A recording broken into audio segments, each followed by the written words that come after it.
Mode d'emploi. Bienvenue dans Mode d'emploi, le podcast qui décrypte le monde du travail et de l'emploi cadre. On parle beaucoup des seniors au travail en ce moment. Entre l'entrée en vigueur des premiers décrets d'application sur la réforme des retraites, les négociations entre les partenaires sociaux, la campagne de communication choc de l'APEC, mais on y reviendra. Alors justement, comment ça va l'emploi des seniors en France ? D'ailleurs, c'est quoi un senior ? Moi, je vais bientôt avoir 45 ans. Est-ce que ça fera de moi une senior ? Est-ce qu'être plus vieux, plus expérimenté, c'est un atout sur le marché du travail ou est-ce qu'il y a un jeunisme qui donne lieu à des discriminations ? Quelles sont les solutions pour permettre aux cadres plus âgés d'avoir le même accès à l'emploi et à la mobilité professionnelle que les autres tranches d'âge ? Alors pour en parler, je reçois aujourd'hui Annie Jolivet, économiste du travail au Conservatoire national des arts et métiers, chercheur au Centre d'études de l'emploi et du travail et au Centre de recherche sur le travail et le développement. Elle contribue aussi au programme du GIS-CREAPT, le Centre de recherche sur l'expérience, l'âge et les populations au travail. Bonjour Annie. Bonjour Caroline. Alors Annie, l'APEC vient de sortir une nouvelle campagne de communication où on voit des seniors portant une étiquette périmée sur le dos. Une campagne choc pour dénoncer la discrimination à l'égard des seniors sur le marché de l'emploi.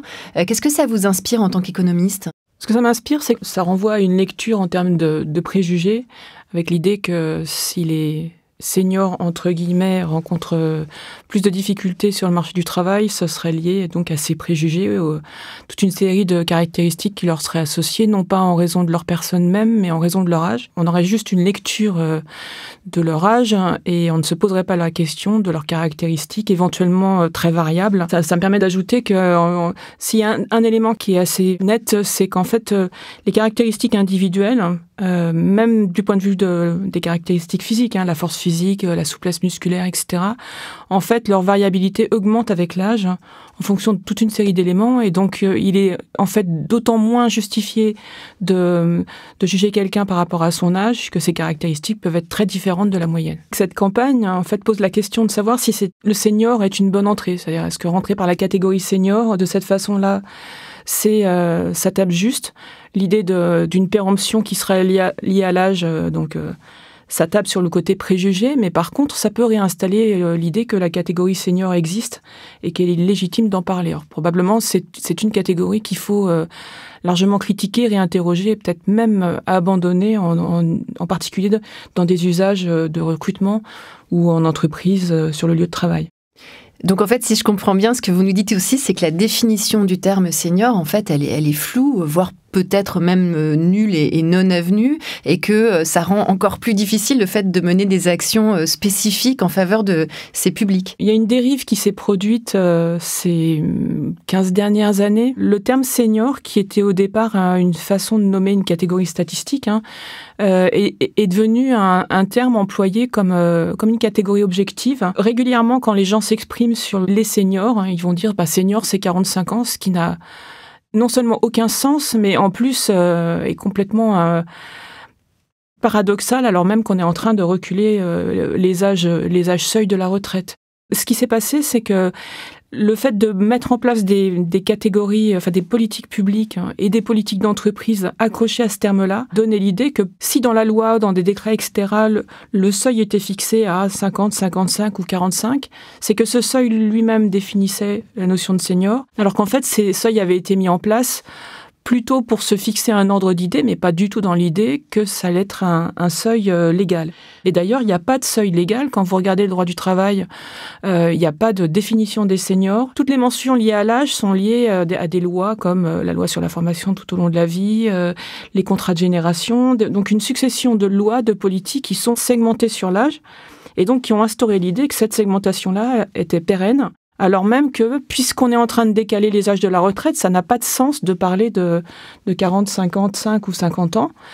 Si on réfléchit par exemple par rapport à ce qui est aujourd'hui l'âge d'annulation de la décote, donc c'est 67 ans, vous vous rendez compte que 45, 67, ça voudrait dire qu'on a pratiquement la moitié de sa vie où on serait entre guillemets senior. Donc tout ça est complètement inadapté. Et puis en plus, ça dépend beaucoup des entreprises selon le type de recrutement. Par exemple, si vous recrutez des gens plutôt autour de 30-35 ans parce que vous avez besoin d'experts ou de gens très qualifiés, alors ça veut dire quoi ? Ils sont déjà à 10 ans d'être seniors. Enfin, Donc là, en fait, le seuil, il est vraiment à caler en fonction du contexte local de l'entreprise, du lieu de travail. C'est un peu comme la notion de génération, hein. C'est le même type de problématique, une espèce de flou et d'une utilisation un peu abusive, mal située de ces termes-là.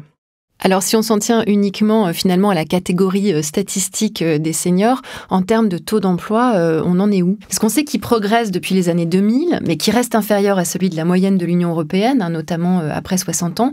Comment est-ce qu'on peut expliquer ces chiffres, c'est-à-dire cette évolution positive, mais aussi ce décalage par rapport à certains pays européens? L'évolution, elle est liée à toute une série d'éléments, hein. Donc, ce qu'on regarde en fait en termes de taux d'emploi, c'est le taux d'emploi des 55-64 ans. On commence dans les comparaisons internationales à regarder les 55-69 ans, ce qui vous donne un peu une idée de la tendance qui est en place. À la fin des années 90, on était par exemple en France sur un taux d'emploi qui était autour de 25-27%, en tout cas moins de 30%. Donc en fait, on est parti de très loin. Et en termes de niveau, on est aujourd'hui pratiquement au double du niveau de la fin des années 90. Donc c'est quand même une évolution très importante. C'est vrai qu'on est encore un petit peu en dessous de la moyenne européenne. Il faut en fait différencier deux choses. Il y a le taux d'emploi des 55-59 ans, qui lui a énormément augmenté. Et qui en fait aujourd'hui est au-dessus de la moyenne européenne pour la même catégorie d'âge. C'est lié à toute une série d'évolutions. Il est d'usage de parler beaucoup des réformes des retraites, mais en fait, il y a des éléments de fond, comme par exemple toutes les réformes en termes d'assurance chômage, qui ont progressivement relevé l'âge auquel on peut être indemnisé jusqu'à sa retraite. Il y a les durées d'indemnisation aussi qui ont bougé, qui sont réduites, hein, sans suspense. Il y a toute la politique qui a consisté alors ça a mis beaucoup de temps à supprimer les pré-retraites publiques, à mettre en place des dispositifs plus ciblés, puis finalement à les supprimer complètement. Et puis il y a ce que j'évoquais un petit peu avant, c'est-à-dire toute une série de lois qui ont visé à modifier les comportements des employeurs. Donc par exemple des lois sur la discrimination, des lois sur la formation tout au long de la vie, contrat de génération, incitation à négocier en faveur de l'emploi des seniors, etc. Et donc en fait c'est l'ensemble de ces transformations-là qui ont joué. Puis j'oubliais ce qui pour moi a beaucoup joué, c'est la modification de la règle de mise à la retraite par l'employeur, qui en fait a basculé cette mise à la retraite d'une initiative unilatérale de l'employeur. Dès que vous aviez atteint votre taux plein, vous pouviez être mis à la retraite, avec là aussi beaucoup de difficultés. En gros, à partir de 2010, l'initiative, entre guillemets, a basculé du côté du salarié. C'est-à-dire que si le salarié refuse d'être mis à la retraite, l'employeur ne peut pas, sauf à faire un licenciement ou une rupture conventionnelle. Donc en fait, tous ces éléments-là sont tous allés dans le même sens, plus ou moins. Après, il y en a d'autres qui ont permis, par exemple, des retraites anticipées. Mais globalement, ça a énormément contribué à augmenter le taux d'emploi des 55-59. En revanche, ce qui se passe pour les 60-64 ans a mis plus de temps. Il a aussi énormément augmenté. On est passé de 10%, on est aujourd'hui un peu au-dessus de 30% de taux d'emploi. Ce qui se passe, c'est que... Alors évidemment, la réforme qui va venir va modifier les choses, probablement. On a déjà eu un mouvement d'augmentation parce que les générations, les cohortes qui arrivent aujourd'hui dans ces âges-là sont des gens qui ont, pour partie, eu des durées d'études plus longues.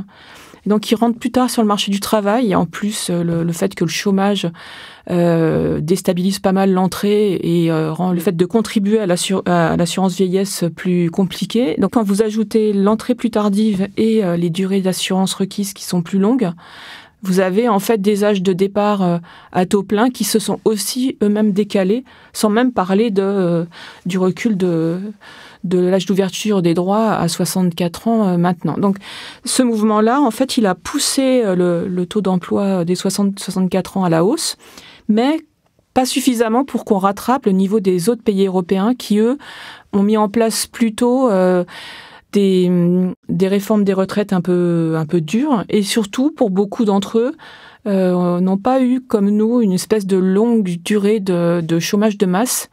Ce qui fait qu'il y a eu plus de périodes dans d'autres pays qui ont des taux d'emploi très élevés, plus de périodes de croissance. Et quand il y a de la croissance en fait durable, on voit que les demandeurs d'emploi en général voient leur nombre baisser.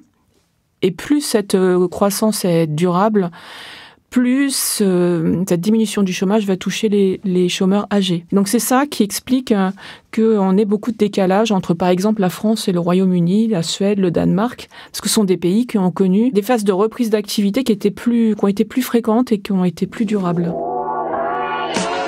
Mode d'emploi. Bon, donc on voit que ça progresse finalement, mais on peut sans doute aller encore plus loin. Concrètement, quel levier est-ce qu'on peut activer aujourd'hui sur la question du maintien dans l'emploi des seniors et sur celle de l'accès à l'emploi ? Par exemple, selon une étude récente à APEC Pôle emploi, les cadres de 55 ans et plus, demandeurs d'emploi, sont nombreux à bénéficier de prestations d'accompagnement dans leur recherche d'emploi et 83% d'entre eux ont bénéficié d'au moins une aide ou d'un service, par exemple un accompagnement de l'APEC. Je suppose que c'est un des leviers pour valoriser ces profils et leur employabilité ? Oui, c'est probablement un levier. Tout dépend en fait en quoi consiste l'accompagnement, l'aide ou le service.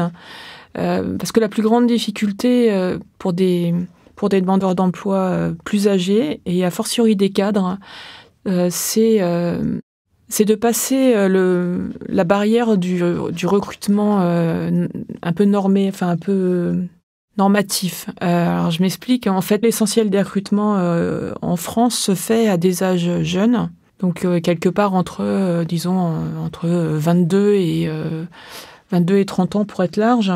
Et ensuite, on voit que le nombre de recrutements diminue. Ça va correspondre à des gens qui vont changer de poste ou qui vont se retrouver au chômage et qui vont se remettre à chercher un emploi. Et donc, c'est d'autant plus difficile quand on n'est pas dans la tranche d'âge dont je viens de parler, de passer la barre d'offres d'emploi qui vont être calibrées sur des gens plus jeunes, avec le paradoxe qu'on veut à la fois des gens jeunes, mais en même temps des gens avec de l'expérience. Mais bon, passons ce paradoxe. Alors, il y a probablement deux façons de l'envisager. La première, ça peut être de travailler sa candidature, les canaux de recrutement qu'on sollicite pour essayer de passer des critères de sélection qui seraient liés à l'âge. Alors, ce qui est compliqué aujourd'hui, c'est qu'en fait, on a beaucoup de recrutements qui passent par des plateformes et avec des critères prédéterminés, soit par le recruteur, soit par la plateforme, qui peuvent intervenir très en amont et vraiment écarter complètement les personnes. Puis il y a un effet aussi qui peut exister, qui est les canaux que vous pouvez mobiliser, enfin les plateformes que vous pouvez mobiliser, c'est pas forcément les mêmes auxquels on pense quand on a 25-30 ans et quand on a 25 ou 30 ans justement de carrière professionnelle derrière soi. Et donc, on ne va pas forcément penser, par exemple, à la plateforme qui a le plus de succès dans le secteur qu'on vise. On ne va pas forcément savoir que pour tel type de recrutement ou dans telle entreprise, ça vaut le coup de tenter de passer par d'autres voies. Il y a aussi certaines plateformes, peut-être, qui peuvent présenter des difficultés d'usage parce qu'elles sont moins intuitives. Il faut avoir peut-être des automatismes qui ne sont pas forcément ceux que vous pratiquez quand vous avez une longue carrière derrière vous. Et en fait, tous ces éléments-là peuvent jouer contre des candidats. Donc, c'est vraiment très subtil et très compliqué pour un candidat. Donc, un accompagnement, c'est très utile. Mais ce que je voulais dire, c'est que ça peut nécessiter aussi d'accompagner un organisme qui recrute pour lui faire bouger à la fois ses critères de recrutement, ses préjugés, sa façon probablement de recevoir les candidats, mais aussi le canal de recrutement et les critères de présélection qu'il utilise pour éviter d'avoir une sorte d'uniformisation des CV avec le candidat idéal ou la candidate idéale, mais en oubliant toutes les autres personnes qui, elles, sont sur le marché local de l'emploi ou qui seraient un vivier de recrutement alors que vous pouvez rencontrer des difficultés à recruter sur certains profils quand vous avez énormément de concurrence d'autres employeurs. Alors, on a évoqué l'accès à l'emploi, mais je suppose qu'en termes d'employabilité, on peut aussi passer par la formation continue, notamment, qui peut être un levier assez puissant pour développer cette employabilité. Moi, j'ai toujours un peu de mal à parler de l'employabilité en termes individuels parce que ça a tendance à mettre le focus sur le comportement des individus, alors que la question ne se pose pas uniquement sur ce plan-là. Alors, l'idée d'anticiper, de travailler son employabilité, parce que c'est le terme qui a été employé, de faire en sorte de se former régulièrement, c'est effectivement quelque chose qu'on peut avoir en tête, mais il reste toujours la question de savoir comment, dans l'organisation du travail, ces questions-là sont prises en compte dans le quotidien du travail. Dans le maintien en emploi, il y a vraiment beaucoup d'éléments qui vont jouer ensemble, qui peuvent jouer à tous les âges. Et là, on va retomber sur une des questions qu'on a évoquées au tout début, c'est-à-dire, est-ce qu'on va faire des actions pour les seniors ou est-ce qu'on va faire des actions à des âges plus jeunes ou bien pour tous les âges? Se dire qu'on fait des mesures, entre guillemets, ou des dispositifs seniors, ça peut laisser penser que ces gens-là sont quand même des gens un peu particuliers. Alors qu'en fait, on peut se dire que oui, il faut anticiper, parce que c'est bien d'être habitué à se former. Ça se joue dans le travail, ça se joue à tous les âges, et pas forcément dans des mesures de rattrapage, mais c'est possible quand même. Et on peut aussi se former tardivement, et c'est pas parce qu'on ne se sera pas formé à 45 ans que rien n'est possible à 60 ou 65. J'ai en tête une réunion où je suis allée en 2006 en Islande, où c'était une réunion d'experts organisés par l'Union européenne, où on était plein de pays, notamment des pays comme l'Islande et pays nordiques. Et nous, on est arrivés avec notre petite étude sur comment se faisait la formation en France, où on voyait que les taux d'accès à la formation plongent. À l'époque, c'était 45 ans, maintenant c'est un peu plus tardif. Et eux, ils affichaient un taux de formation, je me souviens, à 60, 65 ans, qui était... Allez, c'était 80% de gens qui se forment à 60 ans et 60% à 65 ans, quoi. Et donc, on regardait ça avec des yeux énormes en se disant, mince. Et en fait, c'est juste que l'approche de la formation n'est pas du tout le même. Et par exemple, la formation se fait dans des structures municipales dans beaucoup de pays nordiques, ce qui veut dire qu'on n'a pas besoin d'attendre de son employeur ou d'une structure particulière. On peut, par exemple, apprendre l'anglais en cours de route. Il y a des formes d'éducation qui sont proposées en dehors même de l'entreprise. Alors, il y a quelque chose qui pourrait bien changer la donne, c'est qu'en ce moment, il y a de fortes tensions de recrutement en France. Est-ce que ça pourrait jouer en faveur des seniors ? Oui, effectivement, c'est quelque chose qu'on a déjà observé au moment de la réduction du temps de travail, donc autour des années, à la fin des années 90, début des années 2000. On a eu effectivement des recrutements qui se sont dirigés plus facilement vers des gens plus âgés. Tout ça dépend beaucoup du secteur, du lieu dans lequel se situe l'entreprise. Ce cas de figure existe de tension dans des bassins d'emploi où il y a des jeunes, mais qui ont plutôt tendance à partir de la région, donc à quitter la région. Vous avez pas mal dans la population active, vous avez une plus forte proportion de gens... Donc à nouveau, j'ai toujours du mal avec seniors, mais une plus forte proportion de gens plus âgés. Et on constate qu'en fait, dans ce cas de figure-là, les entreprises, d'abord, peuvent être plus attentives à maintenir en emploi, donc à gérer des questions d'usure professionnelle, par exemple, à améliorer les conditions de travail, à essayer de jouer aussi sur l'organisation du travail à tous les âges, pour réduire ces questions d'usure. Et puis, vous avez un autre élément qui joue, ce sont des espèces de spécificités de secteur. C'est-à-dire que d'une façon générale, on a des secteurs qui ne sont pas réticents à recruter à des âges plus avancés. Pour la question des cadres, ça peut se poser différemment, mais là, on va retomber sur la question des préjugés. Et puis sur une question qui est un peu spécifique aux cadres, c'est de savoir si les postes de cadres qui se développent sont des postes de cadres encadrants ou des postes de cadres, entre guillemets, non encadrants. Dans des secteurs où il y a un développement d'emplois très qualifiés, donc des emplois de cadres mais non encadrants, les tensions pourraient effectivement amener les recruteurs à être moins stricts et moins sélectifs sur l'âge. Mais à nouveau, ça demande à être travaillé. Donc parfois, ça peut être un travail à faire sur les bassins d'emploi, mais ça peut être aussi des vraies réflexions à mener dans les entreprises pour savoir si oui ou non et comment on élargit le vivier de recrutement qu'on a. Peut-être d'ailleurs, je pourrais faire une petite incise qui est que là, on parle dans ce cas-là plutôt de recrutement externe, mais pour les cadres, il n'est pas si rare de travailler avec des recrutements en interne.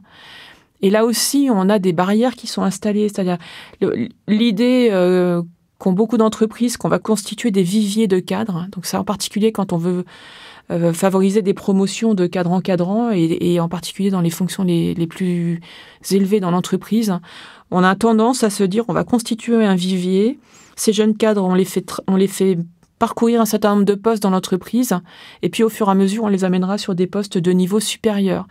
Mais une des questions, c'est est-il possible ou pourquoi n'est-il pas possible de reprendre des gens qui n'ont pas été incorporés dans les viviers aux âges jeunes, mais qui pourraient l'être à des âges plus élevés, tout simplement parce que leur parcours professionnel prouve que s'ils ont éventuellement été écartés, en fait, ils ont des éléments intéressants pour des promotions ultérieures. Donc, là aussi, on peut avoir non seulement des questions de recrutement, mais aussi des questions de promotion, de parcours de promotion qui pourraient être modifiés, un peu sous le même mode de raisonnement. Ne pas écarter quelqu'un parce qu'on l'a écarté tôt ou parce qu'il a des caractéristiques non désirées a priori, mais plutôt réfléchir aux personnes qui sont présentes dans l'entreprise et à ce qu'on pourrait avoir intérêt à proposer à des personnes comme ça pour leur parcours professionnel, mais aussi évidemment pour l'intérêt, pour l'activité économique de l'entreprise. Donc finalement, si je comprends bien, la clé, ce serait de changer de regard et d'éviter ces logiques de catégorisation, en fait. Oui, alors ça concerne les seniors, mais ça peut être tout aussi bien appliqué à des recrutements, à tous les âges d'ailleurs. La difficulté, c'est qu'en fait, quand on a affaire à des gens qui ont un assez long parcours professionnel, on va avoir des parcours qui se différencient, avec des éléments, y compris hors travail, qui peuvent ajouter beaucoup de richesses aux compétences qui sont mises en avant sur un CV. Il y a ce qu'on appelle l'approche IOD, donc interaction offre-demande, qui consiste à travailler le processus de recrutement de façon à ce que on ne plaque pas une offre d'emploi prédéterminée sur des candidats. C'est en particulier intéressant pour des postes très importants en termes de complémentarité dans les équipes ou bien dans des PME où chaque recrutement peut être décisif. C'est important de se dire que les candidats qu'on reçoit peuvent faire bouger les frontières, la délimitation du poste. Mais ça demande vraiment à avoir un processus de recrutement qui soit transformé. Alors ça peut peut-être pas se faire sur des recrutements de grande ampleur, encore que ça demande effectivement un peu de temps.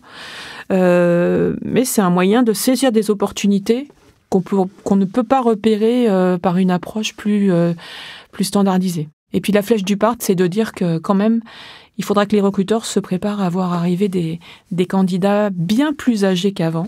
Là, la perspective, c'est d'avoir des gens qui souhaiteront retrouver un emploi à 64, 65, 66, 67 et peut-être même au-delà, puisque je rappelle que jusqu'à 70 ans, l'employeur n'a pas la possibilité de mettre quelqu'un à la retraite sans son accord. Donc finalement, on pourrait avoir des candidats inattendus et bien plus âgés. Alors bon, l'exemple des États-Unis ou d'autres pays n'est pas forcément mirifique, mais en tout cas, les évolutions qui sont en cours peuvent amener aussi à des candidats bien plus âgés. Et donc, ça enjoint aussi à réfléchir sur la façon de voir l'âge et les critères de recrutement liés à l'âge. Merci Annie pour ces éclairages. Merci Caroline, merci de votre invitation. Mode d'emploi. Vous venez d'écouter Mode d'emploi, le podcast de l'APEC qui décrypte le monde du travail et de l'emploi cadre. Je vous donne rendez-vous bientôt pour un nouvel épisode.